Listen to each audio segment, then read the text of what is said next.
Alors, bonjour tout le monde, et voici la première capsule dans le chapitre 5. Lorsque je commence ce chapitre-là, je commence même pas, là, ça fait un peu bizarre à dire, mais je commence même pas par la première page.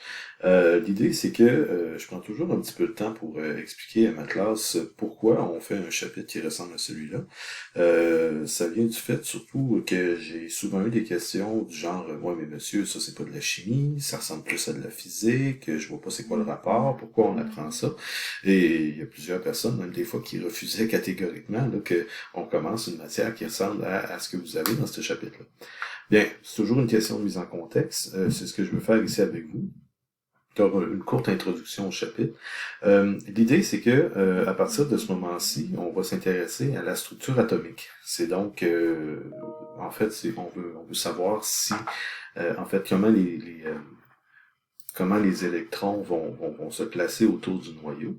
Et pour arriver à comprendre ceci, il faut aller vers des moyens d'analyse de la matière qui sont peut-être moins évidents à prime abord.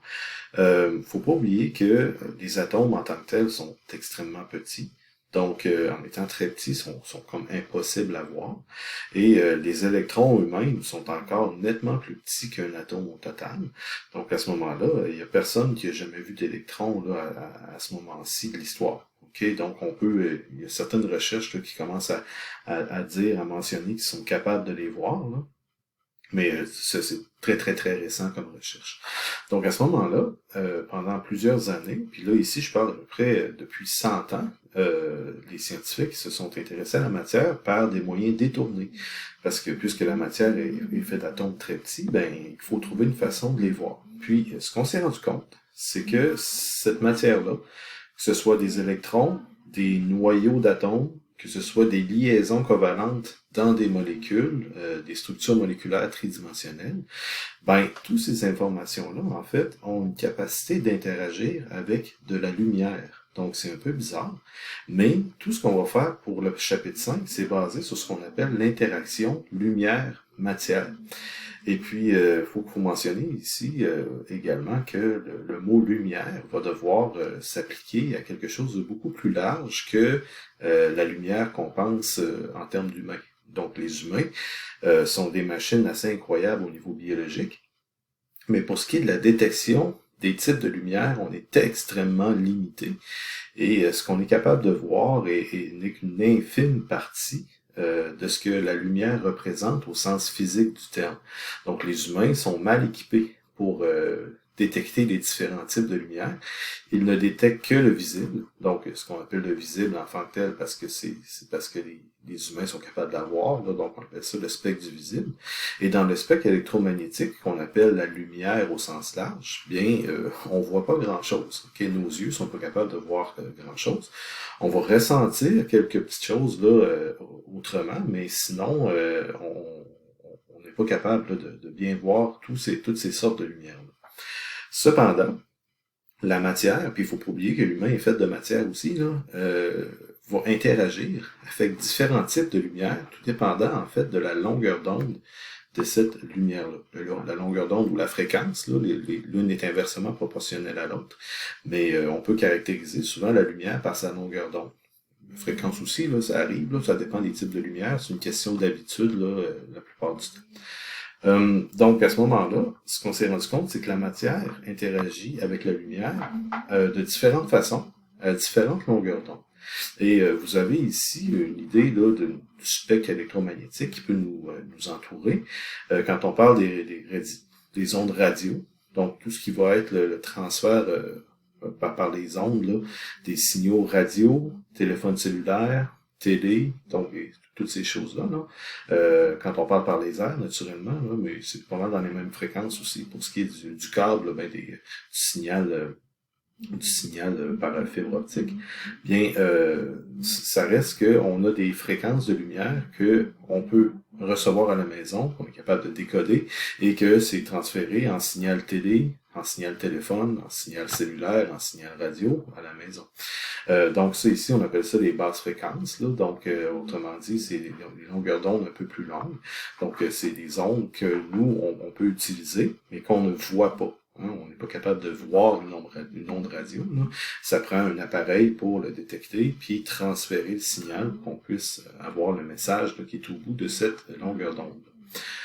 C'est la même chose avec votre cellulaire. Votre téléphone cellulaire, en fait, reçoit plusieurs types d'ondes en même temps. Il va recevoir le signal cellulaire en tant que tel.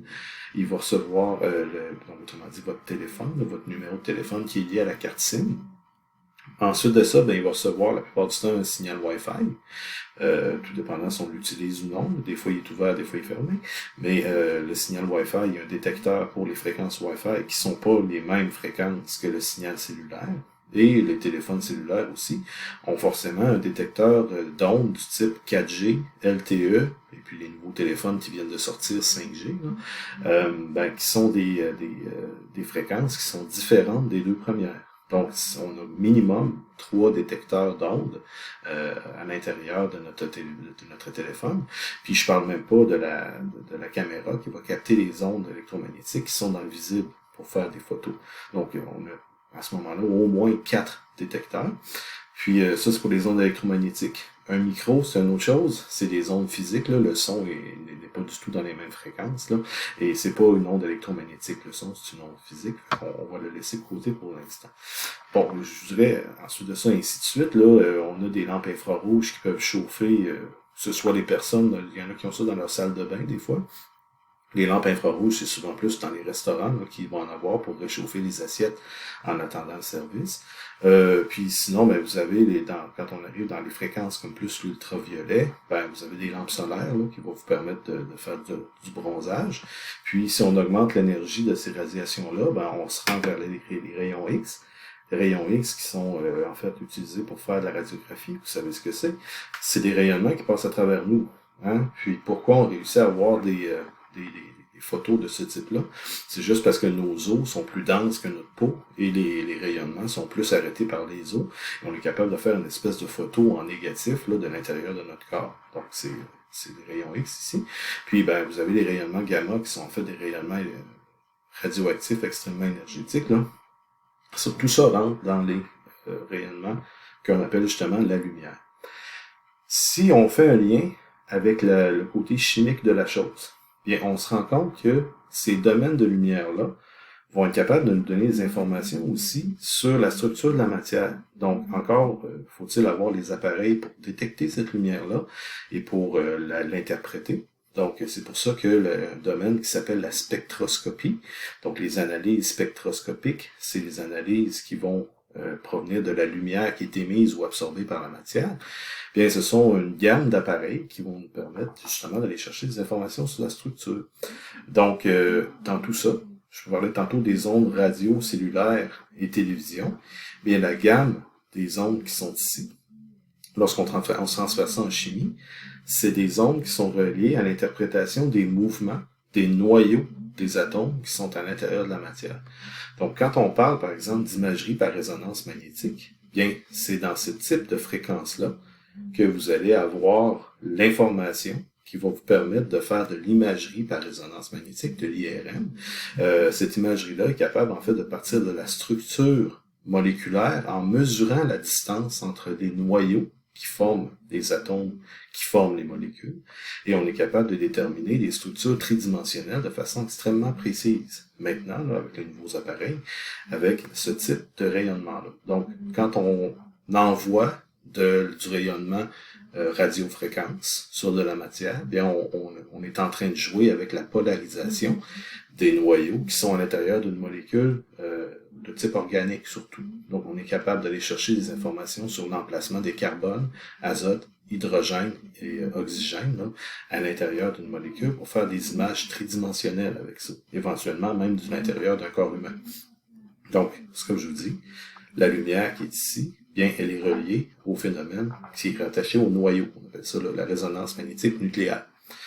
À ce moment-là, quand on va de ce côté-ci, quand on parle de l'infrarouge, c'est infrarouge là, qui veut dire à côté du rouge, donc en dessous du rouge en termes de fréquence, bien, vous allez avoir dans la lumière infrarouge tout ce qui est l'énergie qui est contenue dans les liaisons chimiques. Donc, on est capable de différencier les types de liaisons chimiques en envoyant et en recevant de la lumière infrarouge sur des molécules.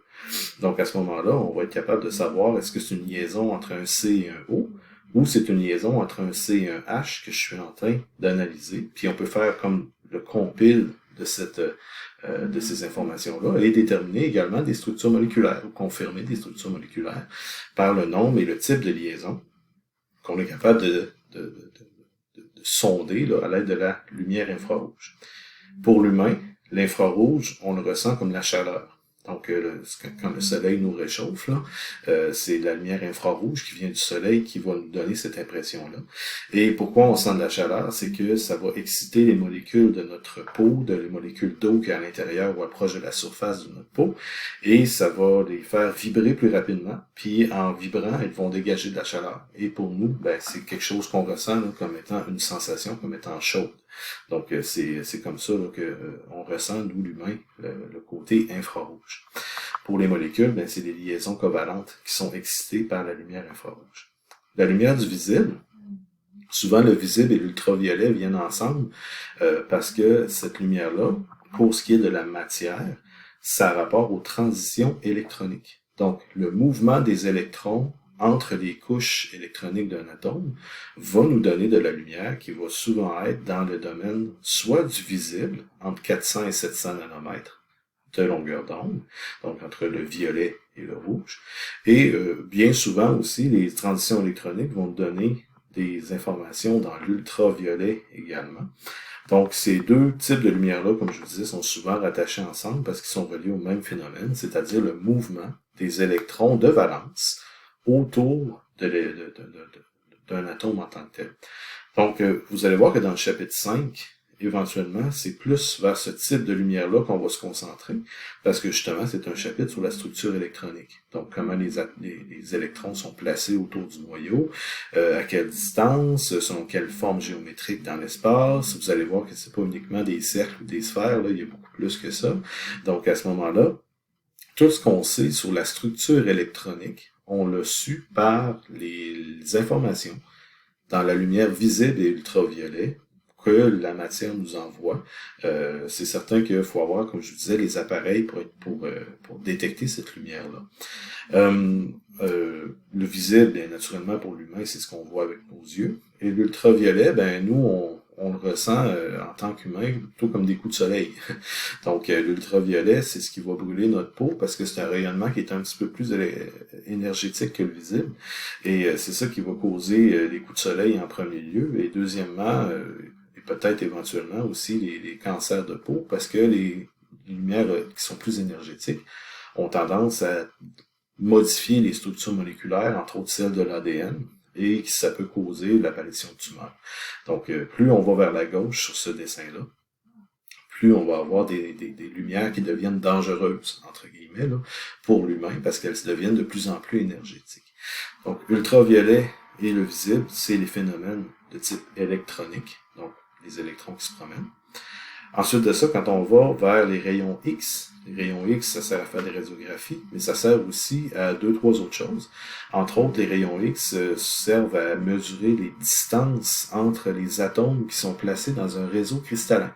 Donc, quand on fait de la cristallographie pour déterminer si, par exemple, un NaCl est en cubique face centrée ou non, bien, c'est les rayons X qui vont nous permettre d'aller chercher cette information-là, parce que les rayons X sont capables de se faufiler entre les atomes qui sont fortement attirés les uns avec les autres, et par un patron de diffraction, on est capable de mesurer les distances et l'arrangement tridimensionnel des atomes dans un cristal comme du NaCl ou n'importe quel composé ionique. Donc ça va nous servir à ceci. Et les rayons X sont aussi assez puissants pour aller chercher des informations, faire bouger les électrons, mais qui sont sur des couches qui sont très près du noyau. Donc, on peut aller sonder les couches internes des électrons à l'aide des rayons X également. Donc, c'est un rayonnement qui est plus énergétique, là, qui permet d'aller sonder de façon un petit peu plus violente, entre guillemets, la matière. Et parlant de violence, bien, quand on s'en va vers le rayonnement électromagnétique plus de type radioactif, bien, vous allez avoir ici des rayonnements qui sont tellement puissants qu'ils vont probablement tout détruire sur leur passage. Le rayonnement gamma, si un humain est atteint par le rayonnement gamma, la plupart du temps, il n'y a pas vraiment plus qu'une semaine à vivre, là, à survivre, puisque la plupart de ses organes vont avoir été touchés et il va être atteint de comme plusieurs cancers en même temps de façon instantanée. Là. Donc, il va avoir un arrêt des fonctions vitales là, qui va être assez imminent. Donc, ça prend pas beaucoup de temps. Pourquoi? Ben, les rayonnements gamma vont s'insérer dans les liaisons chimiques, vont les détruire vraiment en détruisant tout sur leur passage. Là. Et ça va détruire l'ADN, ça va détruire les organes, ça va détruire là, tout ce qui est tissu organique de façon très très facile. C'est un peu insidieux parce que ça paraît pas tout de suite. Hein. C'est pas comme une brûlure, c'est pas comme on va pas nécessairement le ressentir comme ça, mais j'imagine qu'il y a une douleur qui arrive assez rapidement là, avec l'exposition au gamma parce que on est quasiment si vous regardez, là, entre autres, la série Tchernobyl, je crois que ça a été bien représenté dans cette série-là. L'exposition au rayonnement gamma fait quasiment fondre l'être humain. Okay? Parce que c'est extrêmement énergétique. Donc, ils vont avoir des grandes brûlures presque instantanées, des espèces de brûlures chimiques, là, et leurs organes vont finir par arrêter de fonctionner, et ces personnes-là sont mortes toutes à l'intérieur d'un mois. Donc, c'est extrêmement énergétique.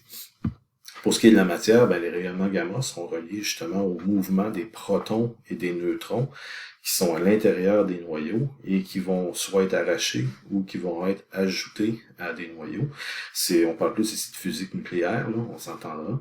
Dans un bécher, on peut pas faire ces réactions-là. Là. C'est pas des réactions chimiques en tant que telles. Là. Ça prend des conditions qui sont beaucoup plus particulières pour réussir à faire ça.